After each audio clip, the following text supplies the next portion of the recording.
Hello বন্ধুরা, তো আজকে আমি আবারও চলে আসলাম আপনাদের সাথে একটা ইউনিক স্ন্যাক্স রেসিপি শেয়ার করতে। এই বৃষ্টির দিনে সিঙ্গাড়া বাদে বা অন্য কোনো তেলে ভাজা বাদ দিয়ে আপনারা যদি এই তেলে ভাজাটা একবার ট্রাই করে দেখেন, সিঙ্গাড়া খেতে কিন্তু আর মন চাইবে না। এটা এতটাই সুস্বাদু হয় আর এতটাই অল্প সময়ের মধ্যে তৈরি হয়ে যাবে। চটজলদি কিন্তু আপনারা বাড়িতে তৈরি করে নিতে পারবেন এবং পরিবারের সাথে বসে কিন্তু খেতে পারবেন। আর এই বৃষ্টির সন্ধ্যায় যদি এরকম কিছু ভাজাভুজি হয় তাহলে কিন্তু আমাদের সবারই অনেক ভালো লাগে। তো তার জন্যই কিন্তু আমি আপনাদের সাথে এই রেসিপিটা শেয়ার করছি। পুরো ভিডিওটা কিন্তু দেখতে থাকুন স্কিপ না করে। দেখুন, প্রথমেই কিন্তু আমি ময়দাটাতে কালো জিরে, লবণ এবং আমি যে রিফাইন তেল দিয়ে ময়ান দিয়ে নিচ্ছি। এখানে আমি 2 কাপ পরিমাণে ময়দা নিয়েছিলাম। এবার তেলটাকে খুব ভালোভাবে ময়দার সাথে এইভাবে হাতের সাহায্যে মিশিয়ে নিচ্ছি। দেখুন, এবার এরকম ময়দাটা যখন এভাবে জোট বেঁকে যাবে তখন এবারে আমাদেরকে এর মধ্যে অল্প অল্প করে জল দিয়ে ডো তৈরি করে নিতে হবে। দেখুন, আমি কিন্তু এবারে অল্প অল্প করে জল দিয়ে একটা মিডিয়াম, মানে খুব বেশি পাতলাও নয় আবার খুব বেশি ঘন এরকম, মানে শক্তও নয়, এরকম একটা ডো তৈরি করে নিচ্ছি। দেখুন, হাতে কিন্তু একদমই আটকে যাচ্ছে না, অথচ একটু সফট আছে। তো এই পর্যায়ে যেটাকে আমি ঢেকে সাইডে রেখে দেবো। এখানে দেখুন, আমি 2টো বড় বড় আলু নিয়ে নিয়েছি। আলুগুলোকে এরকম খুব ছোট ছোট করে ছোট ছোট ব্লকে কুচিয়ে নিয়েছি যাতে তাড়াতাড়ি সেদ্ধটা হয়ে যায়। দেখুন, খুব ছোট ছোট করে এভাবে আপনারা কুচিয়ে নেবেন। এরপর একটা পাত্রে আমি এখানে শুকনো লঙ্কা 2টো দিয়ে দিলাম, 5 ফোড়ন দিয়ে দিচ্ছি 1 চামচ পরিমাণে। দিয়ে এবার এগুলোকে আমাদেরকে হালকা করে রোস্ট করে নিতে হবে, মানে হালকা করে ভেজে নিতে হবে। দেখুন, হালকা করে ভেজে নিয়েছি। এবারে এটাকে আমি আপনারা চাইলে এটা মিক্সারের সাহায্যে অনেকটা একবারে গুঁড়িয়ে বাড়িতে স্টোর করে রাখতে পারেন। তো আমি রিসেন্ট তৈরি করেছি, তো তার জন্য আমি এভাবে এটাকে গুঁড়ো করে নিচ্ছি। দেখুন, এটা কিন্তু খুব ভাজা হয়ে গেছে, যেহেতু খুব অল্প বা আলতোভাবে মারলে কিন্তু এগুলো খুব সুন্দরভাবে গুঁড়ো হয়ে যাবে। দেখুন, আর ঝালের পরিমাণটা যদি বাচ্চারা খায় তো আপনারা কম বেশি করে নিতে পারেন। দেখুন, এখানে ডোটাও কিন্তু রেস্টে রাখা হয়ে গিয়েছিল। এবার আমি আরও একবার ভালো করে এটাকে ছেনে দিচ্ছি। এরপরে দেখুন, আমি ডোটাকে সাইডে রেখে দেবো। আর একটু কিছুক্ষণ আগে আমরা পুরটা তৈরি করে নেব। প্রথমে আমি এখানে তেল দিয়ে দিলাম। তেলের মধ্যে দেখুন, আমি একটা এলাচ এবং একটা ছোটো পাড়া কাঠ দিয়ে দিলাম। দিয়ে এর ওপর আমি জিরা ফোড়ন দিয়ে দিচ্ছি। এখানে আমি 5 ফোড়নের ইউজ কিন্তু করছি না। এরপর দেখুন, আমি খুব ছোট ছোট করে আদা কুচিয়ে রেখেছিলাম। একদম আপনারা দেখতে পাচ্ছেন আদাটাকে আমি গ্রেট করে নিয়েছি রীতিমতো। তো আমি ওটা দিয়ে দিলাম। দিয়ে এবারে আদাটাকেও খুব ভালোভাবে ভাজা ভাজা করে নিতে হবে। দেখুন, আদাটাকে একটু ভাজা ভাজা করে নিচ্ছি।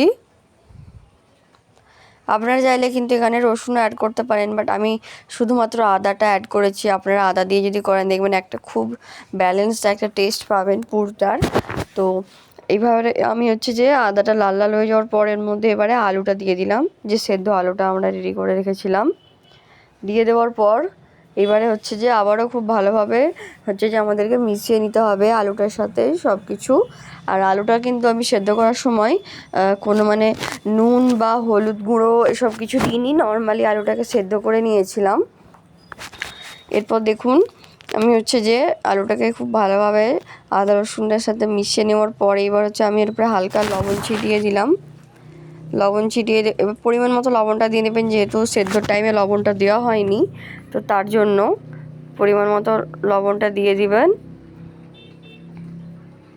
এরপর দেখুন, আবারও খুব ভালোভাবে আমি একটু হালকা করে হলুদ গুঁড়ো দিয়ে দিলাম, যাতে এটা একটু দেখতে কালারফুল লাগে, নাহলে কিন্তু একেবারেই ফ্যাকাসে লাগছে। তো আমি হলুদ গুঁড়োটা অপশনাল দিয়ে এবারে খুব ভালোভাবে মিক্স করে নেব। দেখুন, এরপরে আমি এর উপরে কাসুরি মেথি পাতা দিয়ে দিলাম, আর যেই স্পেশাল মশলাটা আমরা গুঁড়ো করে রেখেছিলাম সেটা দিয়ে দিলাম। দিয়ে আবারও খুব ভালোভাবে সব মশলাগুলোর সাথে মিশিয়ে নিতে হবে, যেন এক জায়গাতে আটকে না থেকে যায় সব মশলাগুলো। তো তার জন্য খুব ভালোভাবে মিশিয়ে নিচ্ছি। দেখুন,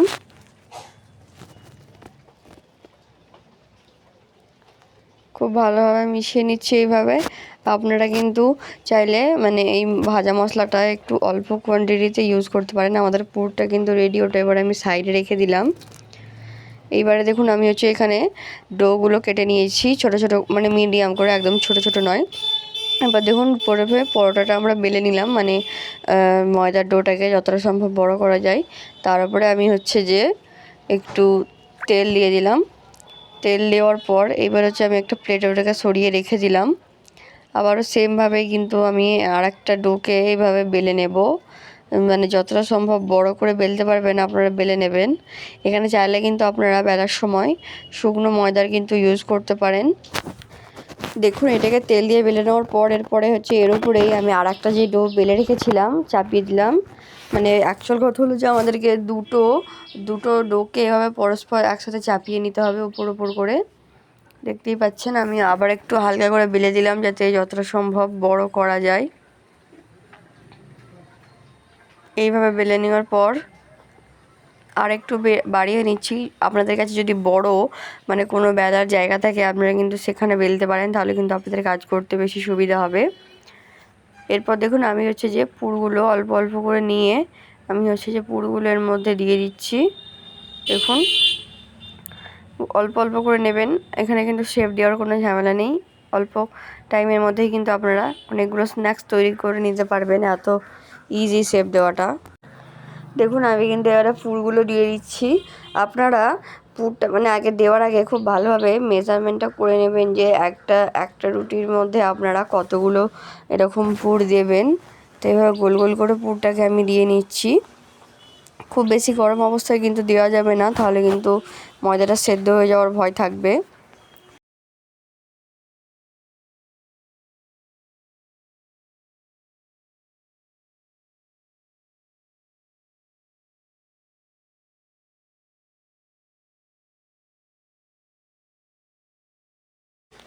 এরপর দেখুন আর একটা ময়দার সিট নিয়ে মানে যেটাকে আমরা বেলে রেখেছিলাম সেটা এবারে এর উপরে চাপিয়ে দিলাম।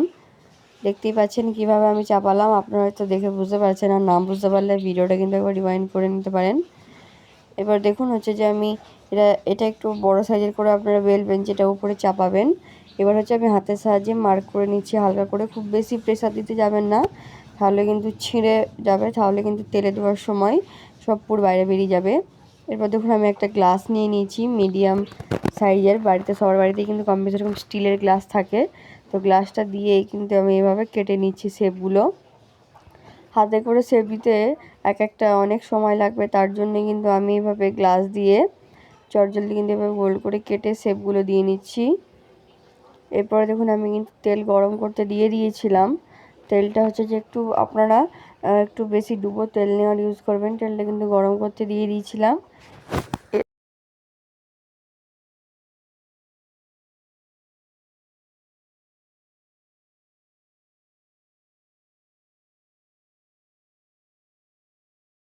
এরপর দেখুন আমি হচ্ছে তেলের মধ্যে একটা একটা করে দিয়ে দিচ্ছি। খুব বেশি কিন্তু তেলটাকে গরম করবেন না, তাহলে কিন্তু একদম নিচেটা সঙ্গে সঙ্গে লাল হয়ে যাবে আর ভেতরে কিন্তু কিছুই কুক হবে না, একদম কাঁচা কাঁচা লাগবে। তো তেলটাকে মিডিয়ামে দিয়ে রাখবেন। দেখুন আমরা কিন্তু এই স্ন্যাক্সগুলো এবার হালকা হালকা করে ফ্রাই করে নিচ্ছি।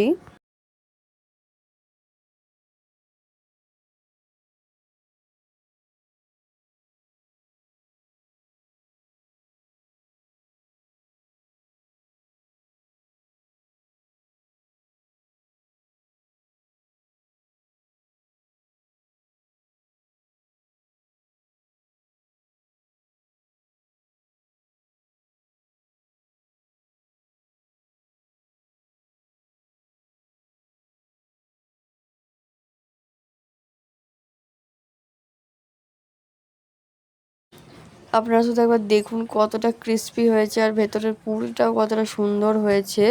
তো ভিডিওটা দেখার জন্য ধন্যবাদ। এরকম ভিডিও আরও পেতে চাইলে চ্যানেলটা সাবস্ক্রাইব করে পাশে থাকবেন।